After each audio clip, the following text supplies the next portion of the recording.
Elon Musk వెంట పడుతుండేటప్పటికీ ఒక చట్టాన్ని తీసుకొచ్చి పార్లమెంట్లో పెట్టి అధికారికంగా దాన్ని తిరస్కరించే ఎత్తుగడ వేశాడు. ఏదైతే పాకిస్తాన్ నుండి వచ్చినటువంటి అబ్బాయిలు బ్రిటన్కి సంబంధించినటువంటి తెల్ల జాతీయులైన అమ్మాయిల్ని బలవంతంగా కిడ్నాప్ చేసి అత్యాచారాలు చేస్తూ ఉండడం, ఆ విషయాల మీద కంప్లైంట్ చేస్తుంటే ఈ అమ్మాయిలే ఇష్టపడి వెళ్ళారు, ఒంటి మీద ఉన్న దుస్తుల్ని బట్టి అట్లా వెళ్ళారు అన్నటువంటి దాంతో పోలీసులు కేసులు నమోదు చేయకపోతుంటాం. దీన్ని ప్రశ్నిస్తూ ఒక్కొక్క అమ్మాయికి సంబంధించినటువంటి వివరాలతో వెంటాడి వేటాడుతున్నాడు లేబర్ ప్రభుత్వాన్ని ఎవరైతే ఎలన్ మాస్క్.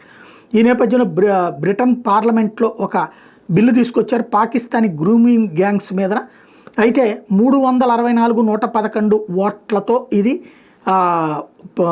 ఏదైతే ఆమోదించబడటం, అంటే దాని మీద British MPs vote against national enquiry into Pakistani grooming gang, Pakistan గ్యాంగుల మీదన ఇన్వెస్టిగేట్ చేయాలన్నటువంటి బిల్లుని వ్యతిరేకించింది అధికార పార్టీ లేబర్ పార్టీ.